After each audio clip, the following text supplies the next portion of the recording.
Oke sahabat-sahabat belajar kripto, selamat datang kembali di channel Belajar Kripto.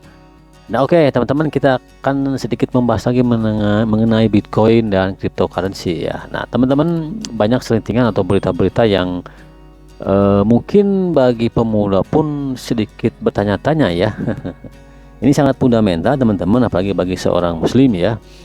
Pertanyaan yang paling penting, yang paling mendasar adalah apakah Bitcoin halal ya, atau Bitcoin ini haram ya. Nah, sebetulnya teman-teman ada dua perspektif para ulama ya di Indonesia. Yang satu ada yang memang memperbolehkan, dan satu golongan ulama lain yang tidak memperbolehkan atau mengharamkan. Nah, teman-teman, kita akan bahas nih sedikit ya, bagaimana perspektif dari para ulama yang menghalalkan dan perspektif dari para ulama yang mengharamkan. Ini hanya sebatas edukasi ya, bukan channel atau bukan saya mengajak untuk kalian untuk berinvestasi, bukan saran juga untuk investasi, tapi hanya edukasi dan mengetahui apa itu Bitcoin, apa itu cryptocurrency, apakah halal atau haram. Nah selebihnya silahkan silahkan riset sendiri, dan silahkan pilih pilihan kalian menurut apa yang kalian yakini ya. Kita akan bahas lengkapnya.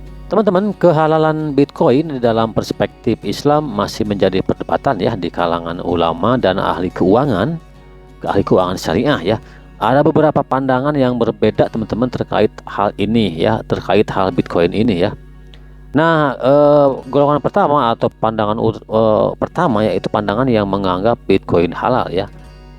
Satu, sebagai aset atau mata uang teman-teman. Bitcoin dipandang sebagai alat tukar yang sah ya, dan memenuhi syarat mata uang dalam Islam, yaitu diterima secara umum. Ingat nih, yaitu diterima secara umum dalam transaksi meskipun bukan mata uang resmi negara ya. Itu yang perspektif pertama yang menghalalkan.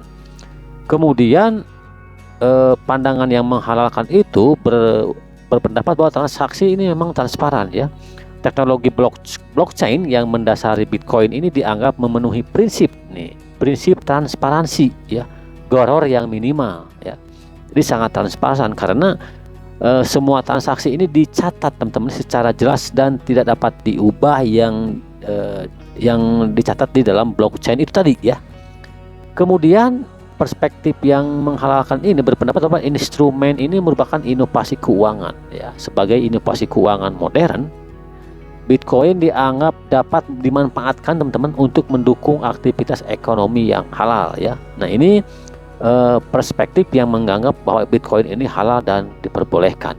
Kemudian pandangan yang menganggap Bitcoin tidak halal atau mungkin haram ini ya, ada perspektif kedua para ulama, yaitu Bitcoin ini bersifat ketidakpastian teman-teman, gharar ya. Nah Bitcoin ini sering dikaitkan dengan volatilitas yang memang sangat tinggi ya. Harganya sangat fluktuatif, dalam beberapa jam, detik, hari bisa sangat turun naiknya sangat drastis ya. Nah sehingga ini dianggap mengandung unsur ketidakpastian atau spekulasi, gharar yang dilarang dalam Islam. Nah ini pendapat dari perspektif yang mengharamkan atau tidak memperbolehkan Bitcoin ini ya. Kemudian pandangan mereka ini adalah potensi penyalahgunaan teman-teman ya. Dari perspektif kedua ini yang mengharamkan, Bitcoin kadang digunakan dalam aktivitas ilegal. Nah seperti pencucian uang atau transaksi di pasar gelap, yang bertentangan tentu dengan prinsip syariah Islam ya. Kemudian pendapat perspektif dari yang mengharamkan ini yaitu Bitcoin ini tidak didukung aset nyata teman-teman ya. Sebagian ulama berpendapat bahwa Bitcoin ini tidak memiliki nilai intrinsik, nilai fisik gitu ya, karena tidak didukung oleh aset nyata atau otoritas negara, sehingga mirip dengan judi ya. Berbeda dengan mata uang dolar misalnya yang memang di backup misalnya teman-teman ya oleh emas misalnya itu ya. Bitcoin ini memang tidak di backup dengan apapun kecuali dengan dorongan atau dukungan komunitas teman-teman ya. Fatwa halal ini, beberapa ulama dan lembaga keuangan syariah memandang Bitcoin ini halal jika, nih ingat teman-teman, jika digunakan dalam transaksi yang jelas dan sesuai syariah ya. Kemudian fatwa haramnya ini, Majelis Ulama menilai bahwa MUI itu ya, MUI ini belum memberikan keputusan resmi memang ya, apakah memang ini halal atau haram ya. Tetapi beberapa ulama lokal dan internasional ini menyatakan Bitcoin haram karena memang gharar itu tadi tidak jelas, spekulasi dan resiko tinggi di angka harga yang sangat volatil teman-teman ya. Kemudian yang kedua adalah fatwa muamalah. Ada ulama yang memang mengambil posisi tengah, teman-teman ya, yaitu mengambil Bitcoin ini boleh digunakan selama penggunaannya memenuhi prinsip syariah ya. Jadi yang fatwa yang kedua ini, yang muamalah ini, mengambil posisi tengah, teman-teman. Bitcoin boleh digunakan seperti menghindari transaksi riba dan spekulasi ya. Jadi kesimpulannya menurut saya memang ada dua, mungkin ya, dua perspektif, teman-teman ya. Dan kesimpulan yang bisa kita ambil, teman-teman, di sini sebetulnya kehalalan Bitcoin ini menurut saya tergantung pada bagaimana penggunaannya ya. Bitcoin ini sebetulnya adalah memang inovasi dalam bidang keuangan ya. Tentunya teknologi apapun itu bentuknya, misalnya kalian handphone aja ini kan bisa menjadi haram atau halal ya, tergantung bagaimana penggunaannya ya. Kalau penggunaan handphone kalian digunakan untuk nilai-nilai positif, menyebarkan kebaikan, tentu akan menjadi baik dan halal. Begitupun sebaliknya, apabila memang gadget ini atau HP kalian ini, teknologi ini digunakan untuk menyebarluaskan isu adu domba ataupun keburukan, tentu akan menjadi haram untuk digunakan ya. Jadi sebetulnya menurut saya Bitcoin pun ini memang pada hukum awalnya memang tidak mutlak haram atau halal, teman-teman, tetapi tergantung bagaimana orang menggunakannya ya. Itulah ya yang menjadikan haram atau halalnya ya. Jadi kehalalan Bitcoin tergantung pada bagaimana penggunaannya, teman-teman. Nah, jika digunakan untuk tujuan halal seperti investasi yang bertanggung jawab atau transaksi yang sah, maka sebagian ulama pun menganggapnya halal ya. Namun demikian, jika digunakan untuk spekulasi atau aktivitas yang melanggar prinsip syariah, ya, maka dianggap haram ya.